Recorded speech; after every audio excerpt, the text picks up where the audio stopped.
Yo, what's going on, guys? Today I'm going to be going over the NBA slate on DraftKings for Tuesday, January the 22nd. We just got a 4-game Tuesday slate, so pretty short slate today. Going to be sort of a quick video, but still going to go through each position, talk about some of the guys that stand out to me that I do like on this 4-game slate. Give my 5 plays for DraftKings, 5 plays for Yahoo. But before we do get started, I would appreciate it if you would drop a like on the video. And if you are new to the channel, make sure you hit that subscribe button down below, so that way you don't miss out on any of my new uploads. We're going to start off at point guard, where we have Russell Westbrook at the top here, 11K, facing the Trailblazers. It's a short slate, so I think Westbrook is obviously in play here.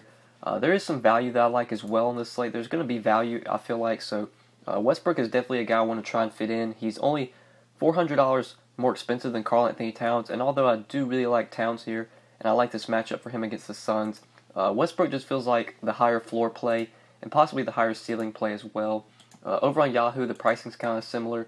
Westbrook's 53, Towns is 48, so Towns is a little bit cheaper, I guess you could say, but still like Westbrook quite a bit, especially because there are some center plays that I think make a ton of sense today that are in the mid-range and for cheap. So I might not be paying up for Towns a ton at center. I'm going to be trying to pay up for point guard and getting Westbrook here at 11K. Really don't need to tell you to play Russell Westbrook on a short 4-game slate. The guy's going to give you a high floor on a nightly basis. He's going to give you pretty much a 45, 50-point floor, and he has obviously pretty big upside, 70, 80-point upside. Although we haven't seen that massive upside out of Westbrook so far this year, he still brings it on a nightly basis. This is a good game environment. Two teams that do play up in pace. Should be a high-scoring game and should be a competitive game as well. Westbrook at 11K on DraftKings, 53 on Yahoo. With all the cheap, or at least cheap value that I do see right now, I think Westbrook's pretty easy to fit in. And he is a guy that I'm going to be trying to fit into some of my lineups today. If you're not going to Westbrook, I think Damian Lillard at 8,100, or even if you want to play Lillard and Westbrook together and do sort of that little mini stack of this game, I think Lillard's price has really seen a drop lately. He's 8,100 on DraftKings, which does feel a little bit too cheap for the upside you get out of Damian Lillard. And he has been giving you a very solid floor lately, at least 40 points, 4 straight games, actually in 5 straight games. So you've gotten at least 41 points out of Dame, 5 straight games. On Yahoo, he's 36, which makes a ton of sense to play Lillard on Yahoo as well at 36. Definitely like Lillard.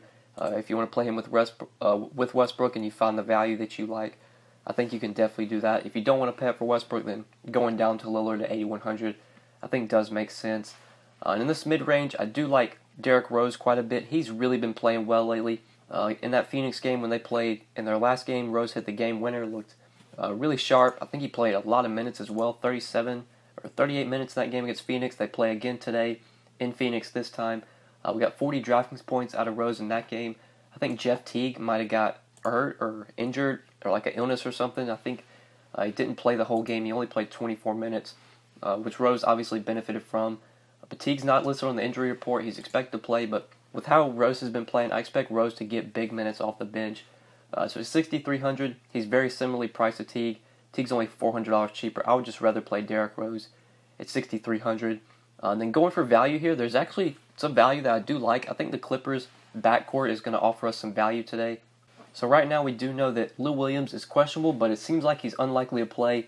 I believe the Clippers are on their front end of a back-to-back. They do play on Wednesday. And I think Lou Will is expected to play for Wednesday's game. He's most likely going to sit out today. So that's going to open up minutes for Patrick Beverley, open up minutes for Shai Gilgeous-Alexander, also Avery Bradley, but I don't really want to consider Avery Bradley. Mostly looking at Beverley and Gilgeous-Alexander.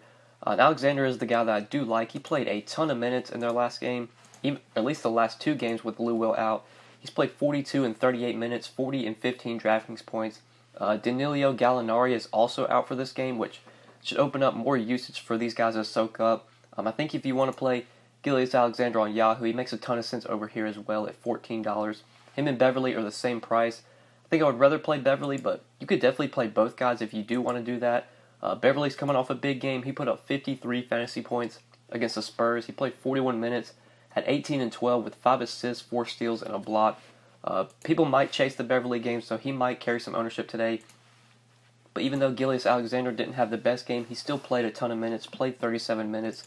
And if Lou Will is out today, which I expect him to be, we should get big minutes out of Alexander again, most likely 33, 34, 35 minutes from him. At 4,600, he does give you a little bit of upside at that price tag. And on a slate where we do have Westbrook, Towns, expensive guys we want to pay up for, PG, Kawhi, I think going to a guy like Gilgeous-Alexander, with the value he brings, allows you to fit in the studs that you want. He's definitely a value play that gives you a little bit of upside. But let's go ahead and move on to shooting guard now. So at shooting guard, you got Devin Booker at the top here, 8,300 against the Timberwolves. I don't see myself really playing a lot of Devin Booker today. I really don't see myself paying up at shooting guard. I think I'm going to be playing some value here with the guys we talked about. Beverly, you can play at shooting guard. Gilgeous-Alexander, you can play at shooting guard. I think Wesley Matthews, at 4,400 on DraftKings, I think he's too similarly priced to Beverly and Gilgeous-Alexander. I would rather play them. But I do want to mention Wesley Matthews on Yahoo. He's at shooting guard, a pretty gross position. Like if you don't pay up for Booker or like Buddy Hield or CJ McCollum or even Andrew Wiggins, like if you don't go to those guys, you're really kind of searching for value. And I think that's where you can look to Wesley Matthews at minimum price, $10 over on Yahoo. He's coming off a big game, 44-point game where he had 15, 3, and 3 with 3 steals, 4 blocks. Put up the defensive stats in that game. Wesley Matthews does give you some upside with the ability to pick up some steals. With those being worth 3 points on Yahoo and where he's $10 minimum price, definitely puts him in play for me if you want to go to him as a value play. But that's probably it for shooting guard. Let's move on to small forward now. So you got PG, Kawhi at the top of this position. It's going to be hard for me to play PG and Kawhi on this slate because I like Westbrook so much. And there's some like 7K, 6K guys I like as well that I'm probably going to be playing with Westbrook. So I'm not going to be able to fit in PG. Obviously on a short 4-game slate, you could definitely play Paul George. If I had to pick between George or Kawhi, I think it would come down to my lineup. Like if I was playing Westbrook, I don't think I'd play George and Westbrook unless you're just doing like a full game stack. But if you don't have Westbrook, I think PG is the guy I would want over Kawhi. The only way I would choose Kawhi in that situation is if you have your lineup, or if your lineup has Westbrook in it. You probably want to put Kawhi in there instead of Paul George, but just choosing between the two, Paul George is the guy that I like if I had to pay up at small forward. But I do like a cheaper option. I do like Tobias Harris quite a bit today at 8K. We do know that Gallinari is out for this game, which should open up more usage for Tobias Harris. We should see him taking a lot of shots in this game. He took 20 shots in that game against the Spurs. He played 43 minutes. I believe that game did go to overtime. He still put up a big game, 60 DraftKings points, nearly had a triple-double, had 27, 9, and 9 with a block and 3 steals. Big upside out of Tobias Harris now that Gallinari is out. I usually don't play this guy, but when you take Gallinari off the court, he does provide you with a higher ceiling and a higher floor. So I don't mind paying this 8K price tag for Tobias Harris when Gallinari is out. He does make sense for me today at small forward if you're going to that upper tier price range. But if you're looking for value here, you can play Wes Matthews here on DraftKings, so I don't mind today. But that's probably it for small forward. Like I really like Tobias Harris. He's going to be the guy I probably play the most here. Maybe some Andrew Wiggins. If you can find a way to fit in PG or Kawhi, you could go there. But Tobias Harris is the guy that I really like. Like him over on Yahoo as well. Forgot to mention him. He's power forward over here, $34. Looking at power forward, it's a pretty gross position on Yahoo, so I expect to be playing a lot of Tobias Harris over on Yahoo as well. But let's go ahead and move on to power forward. So looking at some guys I haven't talked about, you got MONTREZL Harrell at 6,800. I'm not a big fan of MONTREZL Harrell here. I think he did start the last game, but he only played 28 minutes against the Spurs. I know he started at least one of these last 2 games. I think it was that game against the Spurs. Just 28 minutes, 24 DraftKings points. This matchup with DeAndre Jordan, I feel like, is not the best matchup for Harrell. So far this year, he has done remotely well against the Mavericks. He's averaged 38 DraftKings points through 2 games, only played an average of 26 minutes. At 6,800, I don't know if he's going to be someone that I prioritize, that I try to fit in. Like, I would rather play Tobias Harris and just try and find the salary to get up to Harris. Over on Yahoo, I'm definitely not going to be playing Harrell. He's center eligible over here, and he's $26. And I would just rather play DeAndre Jordan for cheaper, who we're going to talk about, even Serge Ibaka for cheaper. We're going to talk about some value here, potentially, since DeAndre Ayton is doubtful. Dragon Bender, Rashawn Holmes could be value plays we go to. Don't see myself playing really any Harrell on Yahoo. On DraftKings, where he's power forward, I guess you could go there, but I think you can definitely find value here.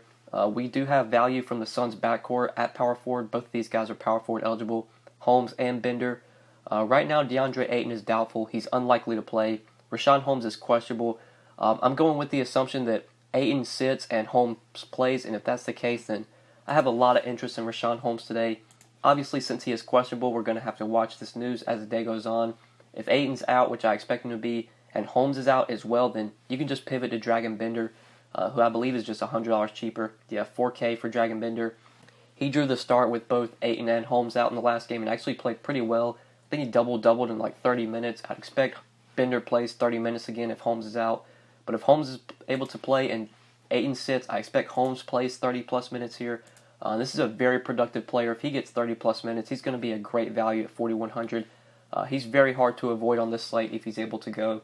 The Suns really just don't have any healthy bodies in the back or in the front court. They're going to need all the big bodies they can get here to go up against Karl-Anthony Towns and Taj Gibson. So I like Holmes quite a bit. If he sits, just pivot to Dragon Bender, who's $100 cheaper. Same thing on Yahoo. Love Holmes over here. He's $11. If Holmes doesn't play, then you can just play Dragon Bender, who's just $1 cheaper, who's just as good of a play if Holmes is out. I don't think I would play these guys together. Like if Holmes is active and he's playing and he's starting, I don't think I would play Dragon Bender if in that scenario. Like I don't think Bender gets enough run off the bench. You're just going to want to go with whichever guy's going to be the starter. We should get that news later on in the day on Thursday, probably after shoot around, whether or not Holmes is going to play. But that's where I'm looking at power forward. Now moving on to center. You do have Towns at the top here, who, like I mentioned at the beginning, I don't see myself playing a ton of today because I just like Westbrook for a little bit more. On Yahoo, same thing. Like I like these Phoenix guys for value. I like DeAndre Jordan, who we're going to talk about in a second, even Serge Ibaka. Don't see myself playing a ton of Karl-Anthony Towns today, even though I do really like the matchup. I like the mid-range at center, like DeAndre Jordan a ton here against the Clippers. This is a spot where he should be able to dominate. I think he did put up a pretty big game earlier this year against the Clippers. He's averaged 51 DraftKings points through 2 games against them. He's been able to dominate this matchup so far this year. Clippers just don't have any good bigs that can defend a guy like DeAndre Jordan. We should get 15 to 20 rebounds out of him. We could definitely get a 15-15 game or a 20-20 game out of DeAndre Jordan. It's just such a good matchup. Such a good matchup for the kind of player that DeAndre Jordan is. A big guy that can dominate the glass. Clippers really don't have an answer for that. So love DeAndre Jordan here at 6,400. Love him on Yahoo as well at $24. Going to be a guy that I play in a ton of my lineups today. But talking about center value plays under 6K, I think Serge Ibaka is definitely in play at 5,900 against the Kings. Just a really good matchup. It's going to be hard for me to prioritize him because I like Jordan a lot more, and he's only $500 more on DraftKings. Jordan's only $2 more on Yahoo, but if I was playing multiple lineups, I would definitely get some exposure to Ibaka. And then the value plays here are the guys we talked about. Holmes you can play at center if he's starting and going to be active, and Ayton's out, you can play him at center for value. And if Holmes sits, then you can just pivot to Bender at center if you want to play Bender at center at 4K. But yeah, guys, that's it for center, and that's it for the video. So hopefully you did enjoy the video. Hopefully it did help you. If you enjoyed, make sure you click that like button down below. I would really appreciate it. If you have not subscribed yet, make sure you do subscribe. If you have any questions, feel free to leave them down in the comment section below, or hit me up on Twitter at the DFS_GOAT. But yeah, guys, that's pretty much it for today's video. Hope you guys enjoyed. We'll see you in the next one. Peace.